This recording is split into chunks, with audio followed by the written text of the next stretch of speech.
now I'm standing between you and beer and pizza, so I will try and go quickly.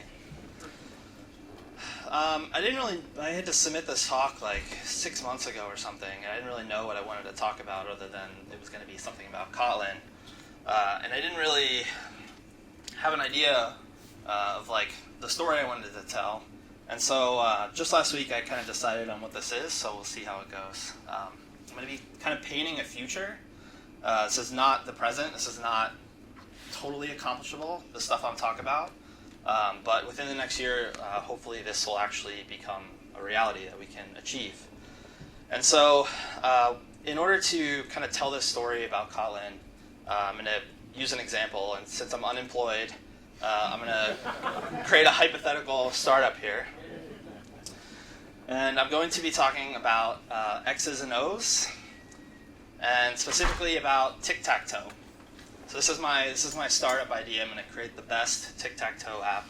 I'm told it might be called Knots and Crosses here in the UK. So let's come up with a name for our hypothetical startup here. Maybe using X's and O's. Exo player? Surely that won't cause any confusion. But because I want to launch this product to as many users as possible, I want to have this on every single platform. And so we're probably all Android developers here in the room, so that's where I'm going to start. When you open Android Studio, I'm going to file a new project for my new product here. Android Studio is going to give me an app module. And traditionally, this is where everyone threw all their code. You throw it all in the app module because Gradle modules used to be prohibitively expensive to have a ton of. And the reason Android Studio does this is actually so that you have the ability to create sibling modules like Where. And so maybe we start doing this over time, but you want these two components to be reusing code. And so here's where you start pulling out a common module. And so there's all kinds of advantages we get to this. Obviously, there's the code reuse, right? I can throw a bunch of things common to tic-tac-toe into the common module, and then the app and the Where app can consume it. So you get the single source of truth for logic, models. The app itself, now that we've sort of split the code base, we get incremental compilation. So if the common module doesn't change, and I change something in the app, only that code has to be recompiled. Similarly, with Gradle 4.0 and the Android Gradle plugin 3.0, we have this thing called compilation avoidance. And so that means if I actually change some of the logic in the common module, that doesn't affect the interface that the app and the Where app consume, those modules actually don't have to be recompiled. So also as of the 3.0 Gradle plugin, the inherent overhead of a Gradle module has drastically dropped. And so it's not prohibitively expensive to add Gradle modules, and it actually benefits you to start breaking these monolithic modules that we would traditionally build into small, reusable, focused modules. So me building my new products, keeping up with the Gradle plugin, I start doing that. Maybe I pull out some utilities, and then I pull the models out of the common. So this is where the things like our game object, our board object, all the pojos that represent tic-tac-toe board. So I want to take a look at what would be inside the models. So basically 5 classes. We have an enum for marking whether it's an X or an O. We have the board, which is just the representation of the 3x3 grid of marks. The player, which is just a name associated with either an X or an O. Then you have a state machine for what state the game is actually in. So it's either one of the 2 players' turns, or one of the 2 players have won, or it's just a draw. And then the game, which ties all these things together, just has the board, the 2 players, and the current state. So we get this nice object model here with a little bit of dependencies. But I've been dying to try out this thing called Kotlin. I went to Google I/O and I told myself about Kotlin and all its cool features on Android. And so I want to use it in my new product here. So let's start with this player object. Just a normal data object, right? It just has these 2 properties, which are public. I didn't even bother writing getters, and I have the boilerplate associated with equals hashcode and toString. In Kotlin, of course, this is like the canonical example because it shrinks so much. In Kotlin, this becomes just a one-liner, and I get getters, I get equals hash code, and I get a bunch of other utilities as well, which I won't go into. But this is actually this will totally work, right? I can change my player model. But this is interesting because if you think about how naively you would implement a new language on Android, this shouldn't actually compile, because what we've done is created a cyclic dependency between the Java sources and the Kotlin sources. I now have my player object, which is a Kotlin file, depending on the mark file, which is written in Java. But I also have the game object in Java, depending on the Kotlin object, which is player. So if you just were to sit one of these compilers in front of the other, they wouldn't actually be able to compile, because no matter what, player is either missing mark or game is missing player. The way that this actually works is interesting, and we're going to take a look at it. Basically, the Kotlin compiler is going to eat both Java source files and Kotlin source files, and it's going to parse them as if they were going to be compiled. And this allows the Kotlin code that references Java to actually link against it properly, but the Kotlin compiler will only emit the class files for the Kotlin source code that we wrote, so just the player class here. That class file is then fed into the normal Java compiler as if it were any other library that you were pulling in. And then it also will compile the Java sources. So here you can see that our player class, which is the Kotlin file, referencing the mark class, will work because the Kotlin compiler parses both. And then the game class, which references the player, will work in the Java compiler because it's just getting a class file representing that player object. And then Java-C just spits out class files for Java, and so we take both the class files, combine them together, and we have the entire output of this module now. Kotlin actually has a standard library, which is just a jar of dependencies that it uses, and those are just added to the compilation class paths as if it were any other external library you were using. And that also gets imposed on your downstream consumers. The reason I wanted to talk about this, so it's really cool that they were able to make this work, because strong interop with Java is the reason that this language is so successful. But what's also great is that if you're a downstream consumer of this module, you never really see the internal bits. You just see class files and transitive dependencies. You don't actually know that there's Kotlin in there. So if you have a large existing project and are thinking about introducing Kotlin but are worried about the implications of it spreading throughout all your code base, target it at a specific module, and the downstream code, assuming you don't change the API of the classes in there, the downstream code can remain otherwise unaware. Before moving on, I just want to point out inherent overhead associated with introducing Kotlin. So I took one file and one Java file, converted it to Kotlin. And so here, I've made the lines thicker here, because what we've effectively done is doubled the amount of time required in order to compile the Java sources in this module. The Kotlin compiler has to do 90% of Java compilation just to get the Kotlin code to compile, and then the Java compiler has to do 100% of Java compilation. So the fact that we have a ton of Java code in this module means that all of that work is happening twice. And so as we start converting, if you're doing this, if you're introducing Kotlin into one of your modules, you'll see the time shoot up for how long it takes to compile with only one Kotlin file.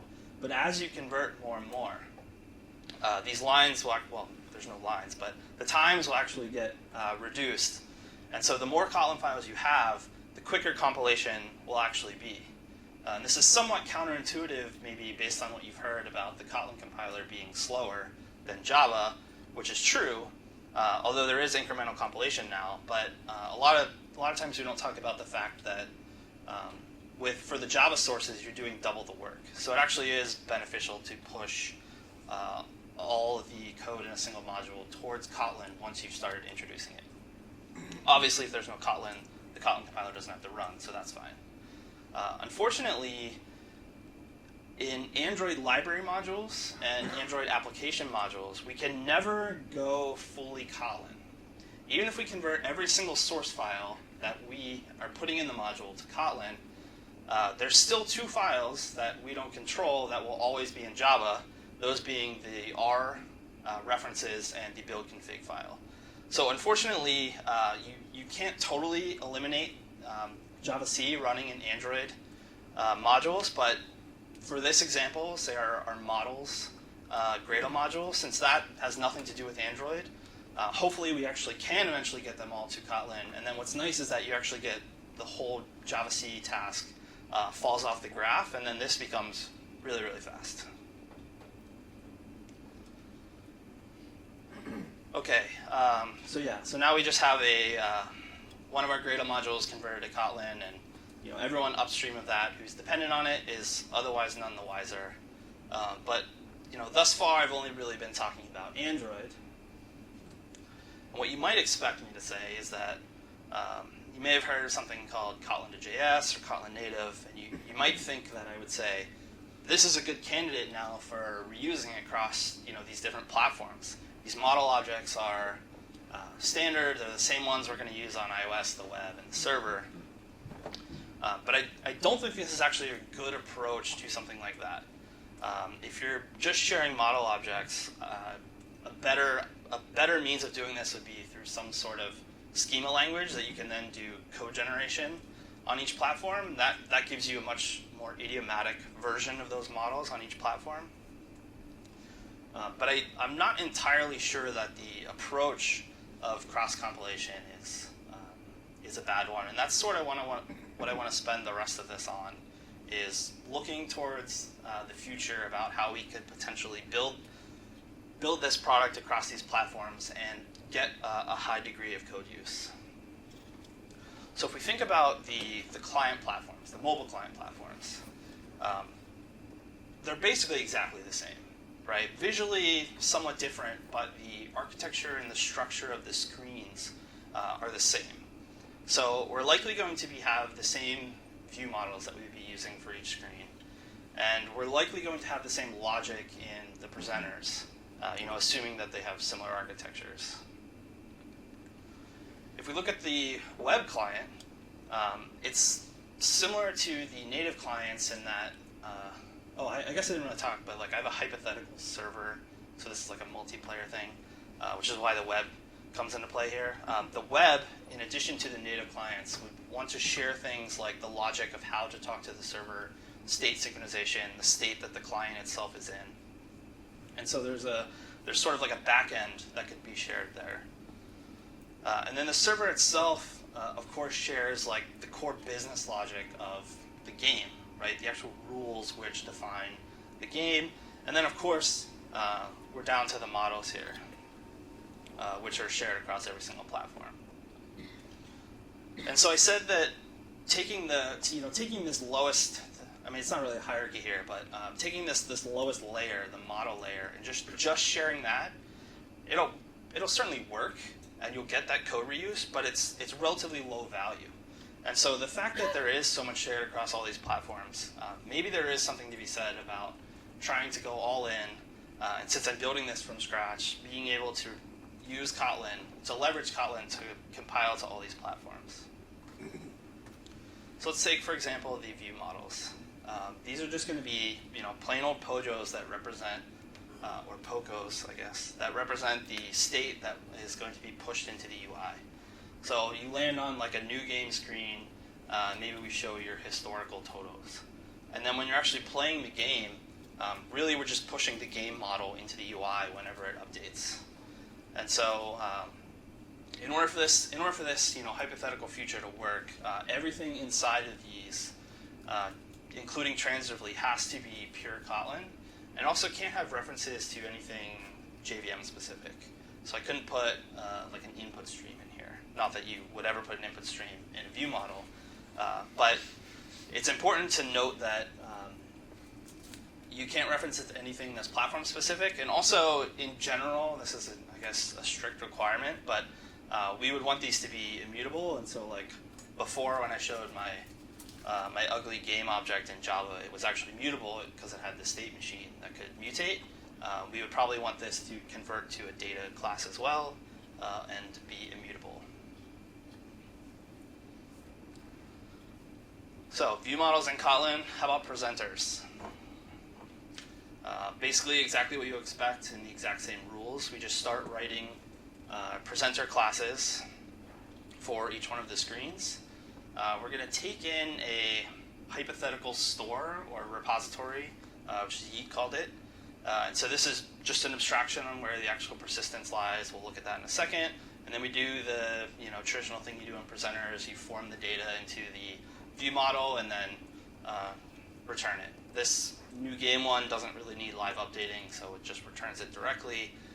But for the game one, we would actually want it to be updating. So we take in which game you're playing, again, this abstraction on persistence, and there we go. Now we want this to be updating. So I've represented this as an observable. The UI would bind to this, and anytime a game object is emitted, it would rebind the necessary data. This is actually really interesting because I'm not really going to cover it, but because this is in one of those shared layers, we couldn't use something like RxJava because that's platform specific. So we would actually need a hypothetical version of Rx written purely in Kotlin, or at least just the interfaces of one that we could then implement in platform specific ways. In order, this presenter has to interact with the actual UI instead of just displaying stuff. So you can choose your own adventure here for how you want to do it, whether it's methods on the presenter or you want to go full Redux, taking in observable events and just transforming them into the UI model. But what's great here is that there's nothing platform specific about any of these things, and yet we're building them across both of these platforms. In this example, there's actually nothing interesting about the web that would be any different from Android or iOS, so we in theory could reuse them there. Normally this is not the case because the web client and native clients actually differ quite a bit, so you may not want to do it. But since I'm a scrappy startup, I'll make it exactly the same. So we just keep going down the chain here and implementing these things. And this is going to allow us to just use these on any platform that Kotlin is going to support. JavaScript is already fully supported, and the native story is really just forming. So here's our store or repository. I've changed all these to kind of be reactive. So, and you also notice that this is an interface. So this is where things kind of start getting interesting because we don't want to abstract away the logic of actually interacting with, say, the database. Because on Android, we would want to use something like Room. On iOS, they probably want to use core data. On the web, you would use something like local storage. And so here we're just defining an interface, and that interface will live in the shared backend so that the things above it can reference it. The platform agnostic presenters need a way to reference a data store, and so they reference the interface here. Bunch of stuff on the repository. So all we've covered here is the ability to persist stuff, but there's no implementations, and that's kind of where we have to start painting a future story, because we want persistence to be platform specific, even though the abstraction of it is platform agnostic, the interface. And so the Android one's easy. We do the thing we all know how to do. Here I'm just talking the SQLite database directly. You probably want to use something like Room on top of that. For the other platforms, Kotlin, I don't want to say natively, but Kotlin runs very well on class file platforms, Android being one of those. And so we can write our implementation of the Android-specific store in Kotlin, and it feels very intuitive and native. But if you think about iOS and you think about the web, Kotlin is very foreign to them. Foreign in the sense that it's not that they don't know how to program in it, it's just not the language that they're using for everything else that they're writing. And so there's a few things that we can do here. The first would be that we could take in some platform-specific type into this platform-specific implementation of the store. And this is where Kotlin Native is really looking to provide help here. So we could expose the headers, which is basically the API contract of this Swift written platform-specific implementation of this store that's not implementing our interface. It's just implementing the things we need. And then in Kotlin, we would interact with that API and adapt it into our platform-agnostic interface. There is, actually I don't know the answer to this one yet, but I can speculate that future versions of Kotlin Native will actually allow a Kotlin interface to be implemented directly in Swift. So we could skip the intermediate layer of having to write this adapter class in Kotlin to adapt to the Swift native implementation.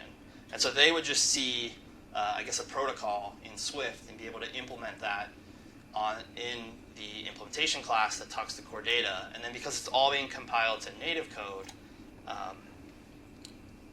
that interface is basically the interface that all the other code is going to be referencing. So it'll just work. And then it's the same story for the web. Although the web is a lot easier because the Kotlin JavaScript support actually takes most of the web APIs, the standard web APIs, and exposes them natively in the Kotlin language. So this storage class is actually org W3C DOM storage, which is the local storage API that browsers implement. And so we could write a Kotlin implementation of the platform-specific data store for the web if we wanted to. And that's fine for this, hypothetical toy application. In real applications, though, you probably would want your web developers just implementing the interface in JavaScript. And that is actually something that the Kotlin JavaScript support does currently. You could write an object which basically implements the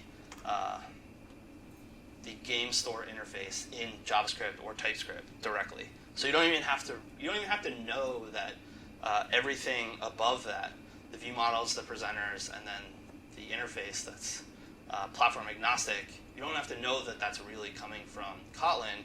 You're just consuming the interface in TypeScript and implementing it in a class.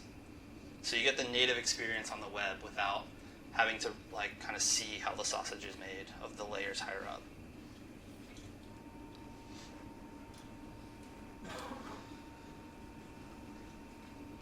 And then finally we have the server. So this can go a bunch of different ways. You could be using something that's talking native. You could be using something that is JavaScript based, or you could be using something JVM based. And of course, it's basically the same trick over and over again, right? We have the business logic, and as long as your server is on one of those, can compile to one of those three things, you can leverage either the JVM platform support, the JavaScript platform support, or the native platform support of Kotlin to have whatever game logic you want written natively in Kotlin and then being reused across those platforms. So the Android app would try and do client-side validation, but the rule on the server is never trust the client. So we're going to do that validation again when you make an API call. Why not have it be the exact same code? And so now I've got a nice pretty picture where all my boxes have turned orange, and because this is a bunch of Android developers and we all really like Kotlin, that's great for us. But it's also great for the people that are doing the Swift or are doing the JavaScript, because on their platforms, the language is meant to feel very, very idiomatic, or at least the bridge is meant to feel idiomatic. You're not really supposed to know that you're calling into Kotlin from Swift. That's the goal, at least. And same for JavaScript. When you're consuming, the TypeScript headers that are generated by the Kotlin to JavaScript compiler, you don't really have to know how they're implemented. It's just an interface that you're programming against. And then obviously for us as Android developers, we want that, but we already have that with Java and Kotlin, right? You don't really know when you're crossing that you're crossing that bridge from Java to Kotlin, or even Kotlin back to Java. It just works seamlessly and feels very idiomatic. And so that's the goal of Kotlin to JS and Kotlin native on those other two platforms. Kotlin JS is really far along. We're basically already there with this hypothetical product I'm building. The native part's the really early stuff. So you can get pretty far, but you're going to be doing a lot of stuff manually there are Gradle plugins that try and help with this cross-platform story. And again, the Android, the JVM, and the JavaScript stuff is already working fairly well. It's just the native side that's really going to take about another year before it gets to the point where this is something that's viable. And then all that's left on this is really the front ends.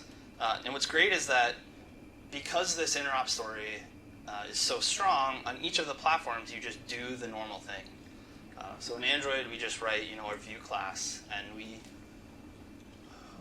here I'm just an Arch Java consumer of the view model, and then I just do the boring thing, binding data to the views.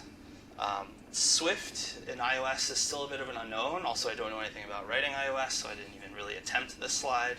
But because the native support is just really early, I couldn't get far enough along to even try and guess as what it'll look like, but it should be the same.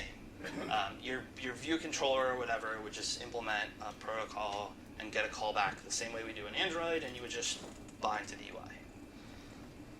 JavaScript is obviously similar. You basically just have a function that takes the model and you bind into whatever. And then same for the server. Here, so like I'm just writing in Kotlin here, JAX-RS endpoint that takes an API request, and then I'm returning my game object.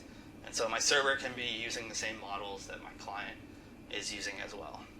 And this could be boring old Java if you want it to be, and that would be totally fine.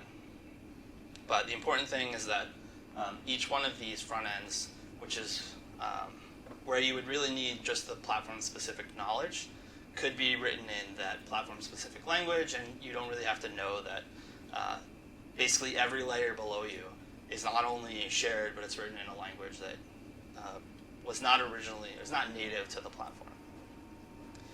And so, like I said, I'm trying to paint a very pretty picture here of a future that I hope exists in about a year. The Android, obviously Android is already leveraging Kotlin. We basically have been able to do this for years because we're a class file language, and class files were a first-party compilation target of Kotlin since the beginning. The JavaScript stuff is almost perfect. There's some rough edges, and if you're using TypeScript, I would say that's the best interaction. The native stuff is super early but promising. It definitely works. The biggest unknown is how you consume it from Swift and how you consume Swift, and also the memory model story around allocation is changing. I don't think they're really set on what the final version of it will be. And of course, if your server is a JVM language, you can already use it. If it's a JavaScript language, I'm sorry, but you can already use it as well. And if you're using something like Go or Rust, in theory, you can use it, but again, that would rely on native, so we don't have a good story of what that looks like. But the idea here is that I don't know if you would do this. This is a much harder sell for existing products. You have to get buy-in from 4 different teams. You have to migrate to architectures and abstractions between these layers that are all similar across the products before you can even start sharing code. And then, of course, you have to figure out the tool chain part of it. Surely every platform is using a different build system, and figuring out how to share this code is something that will be a challenge. New products, though, are companies that are starting to build new things. Not now, but maybe in 6 months or a year.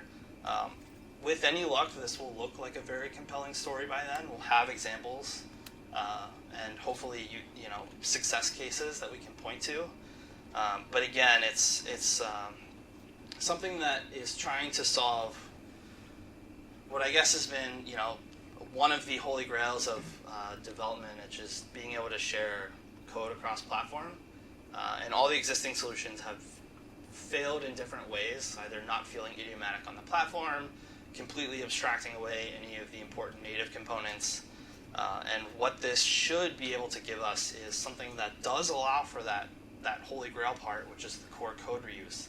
But it's not throwing away the important bits of each platform, the things that make them unique, and the parts that you actually want to implement in the platform-specific language, the views in Android, Swift, and whatever web framework of the week is popular, and then, of course, whatever your server developers are using. They don't lose that ability to have their platform and control it. They just gain the ability to have shared logic and shared models and shared presenters for free, such that you never run into those situations where platforms disagree on logic or rendering or what goes in particular views. And so with any luck, this will be something that we can actually start using. And this has only been a semi-hypothetical talk. I've actually started, this is not actually what I'm working on, but I do want to actually build this just to kind of prove it out, because I think the Kotlin to JS and the Kotlin native story, it's interesting and it's appealing, but it doesn't have a real good large-scale example of how powerful it actually can be. And I think having something like this, it's trivial for a reason, because I actually want to be able to finish it.